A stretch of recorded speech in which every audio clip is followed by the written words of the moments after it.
Hey guys, welcome back. Today we are going to be talking about 7 products that I have changed my mind about. Some of these products are ones that I used to like and now I don't so much.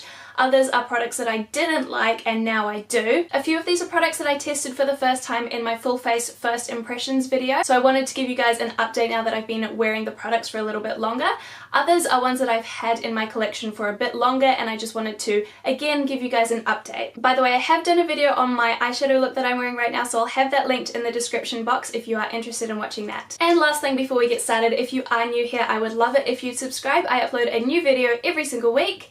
And yeah, let's just get started. So the first product I want to talk about is from that video I mentioned just before. It is the NARS Natural Radiant Longwear Foundation. In that video, obviously it was just a first impressions and I didn't do a full day wear test, so I didn't come back and update you at the end of the day. So all you were seeing was my initial thoughts on how it applied basically and how it goes under makeup for the first half hour or so. And for half an hour, this foundation looks great. But when I wear it for the whole day, possibly because I have dry skin, it does start to look really dry on my face. So this is one that initially I was quite impressed with, and I told you guys that I liked it because it has good coverage and it looks nice to begin with. But yeah, I just wanted to let you know that for me it doesn't perform that well by the end of the day. After a few hours it starts to look really dry, so if you do have dry skin like I do, this might not be the one for you. Next up is a product that kind of goes hand in hand with that last one. It's the powder that I tested out in the same video.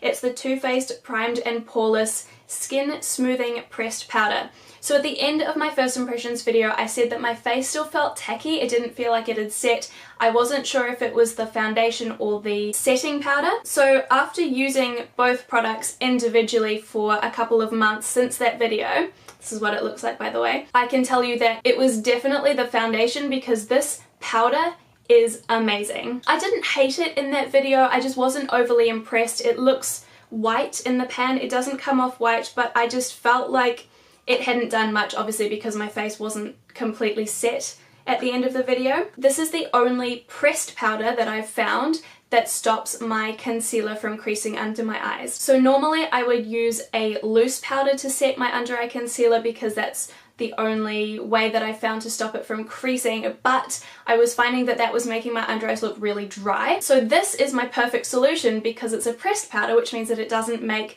your under eyes look dry, but it also stops it from creasing. So it's the best of both worlds. I just find it's a really beautiful, finely milled consistency that sets my foundation and my concealer without really upsetting it in any way. So that is definitely one that I recommend, especially if you have dry skin. And I have the ladies at Mecca to thank for that because I went in not knowing if I wanted to get the loose version or the pressed version, and the lady said that she had dry skin and she loves this one over the loose powder version. So I bought this because of her and I'm glad that I did. Next up is an old product. This is the Clarins Instant Light Natural Lip Perfector. I have mine in the shade 05. I've had this for probably about 3 years now, so I kind of need to get rid of it. But anyway, I loved this for ages. I still love the colour of it and I love the glossy effect, but I just have to say it really, really does emphasize the lines and the cracks in your lips if you have any. So I'm not sure if I just didn't used to have dry lips. I feel like I've always had dry lips. Maybe I just never noticed, but now I am noticing. If I apply this when my lips have any kind of dryness to them, it looks really gross. The way that I get around this most of the time is I'll apply a lipstick first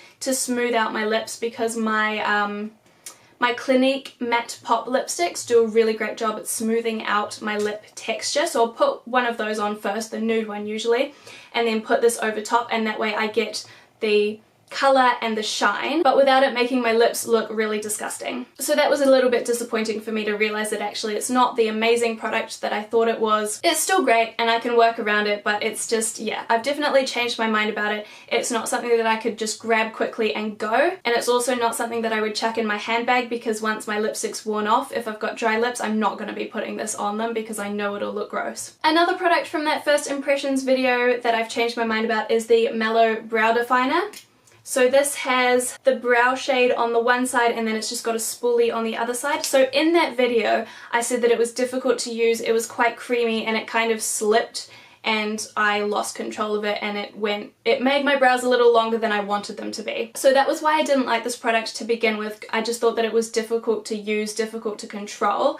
But actually once I practiced with it like 2 or 3 times, I got the hang of it. It's not too creamy. I think I just stuffed it up in that video. Actually, I find this really easy to use now, and I think the colour is fine for me. It's possibly not the perfect shade, but I can definitely wear it, and it's not the product's fault that I chose the wrong colour. I'm not wearing it today, but I have worn it several times since that video. I had it in my everyday makeup drawer for at least 1 month, possibly 2, and I wore it every single day that it was in the drawer, so at least, you know, 30 times. And yeah, I've not had any problems again like I did in that video, so I don't think it was the product. I think it was just me having a bit of a day. On the subject of brows, this is a product that is actually newer to me. I've had this only for a few weeks actually. It is the Eyeko Brow Gel Style and Define. I bought this because I think it's Shannon that talks about this all the time. She really likes this, and I had tested it in the store and I liked it in the store, and then I got home and I used it for the first time, and it was so wet, it just literally went everywhere. There were like almost blobs of it on my brows, and I just wasn't impressed. And I decided that maybe it was just because it was the first time and it was super wet, and so I tried it again a few times and the same thing happened every day. And so what I started doing was kind of just waving it around before I use it to try and dry it out a little bit, and I was still getting the same results. So I was really disappointed. I thought that I'd wasted the money and I just wasn't gonna like it. And then I tried wiping the product off like this, just all around, every kind of angle that I can get it from, wiping as much product off as I could, and then going in and using it. And now I like it a whole lot better. It is a very wet product, and I'm hoping that it will dry out a little bit as I continue to use it. But when you wipe off the product, it performs so much better. It doesn't leave blobs in your brows. It does kind of occasionally, it'll leave a little dot of product, but if you just comb through it again, then it'll go away. And I think that's probably normal for a brow gel, so that doesn't worry me too much. It was just that before it was leaving so many blobs, and when you'd comb through them, because the brush was still so wet, it would create more as you were brushing them out, and then it would go onto your skin, and then it was just more effort than it was worth. So yeah, I would say if you do have this and it's not working for you, definitely wipe off the excess product every time you use it. I have used this today actually, and I really like the effect that it gives my brows. I can really define the hairs. Hopefully you can see I've kind of just brushed everything up a little bit, and I think it looks really nice. The next product is another one from that first impressions video. It is the Maybelline Master Conceal. So in the video, I thought that the colour was a little bit off. I thought it might be too dark for me, and I wasn't sure about the coverage either. So I was not terribly impressed by this product. I thought it was okay, but it wasn't wowing me in any way. So after using this now for a couple of months, I love the colour of this, because the other concealers that I've had in the past have been really light shades, which do a good job at brightening my under eye, but this one actually, because it matches my skin tone rather than being lighter than my skin tone, it actually does a better job at concealing the under eye circles. So rather than brightening the area, it's just evening it out a lot more. So the colour I actually have decided I really like.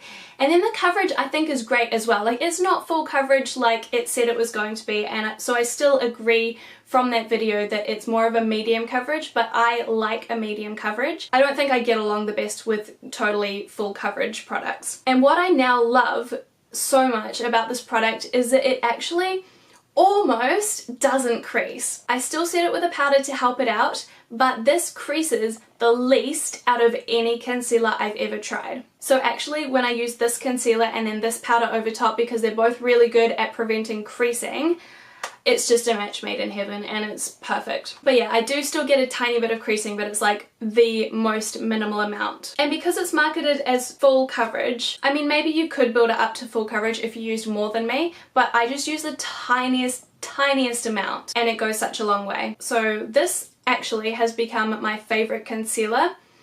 And not just out of the two that I own at the moment, but actually out of all of the concealers that I've ever tried, this is my favourite. And the last product that we're going to talk about today is the Benefit Bad Gal Bang Mascara. I did a full review on this when it first launched on my channel, and I really liked it. And I still stand by all of the things that I said in that review video. It does give you volume and length, and it really does do all of those things that I said that it did in that video. It doesn't perform any differently.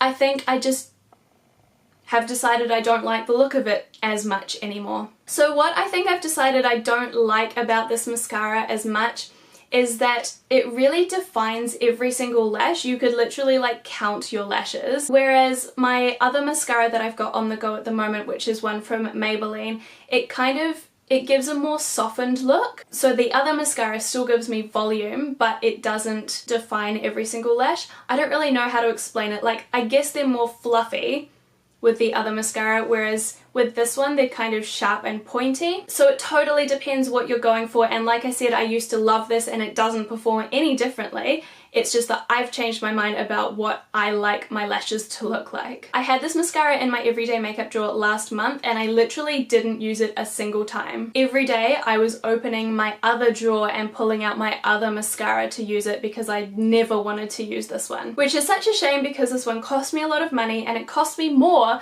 than the one that I like better. So that is a disappointment for me. Definitely a product I've changed my mind about, but not because I think it's a bad product, just because of my personal preferences changing. So there we go. Those were 7 products that I have changed my mind about. I hope you enjoyed this video. I hope you found it helpful in some way. Once again, don't forget to subscribe if you haven't already, and I will see you again in my next video. Bye!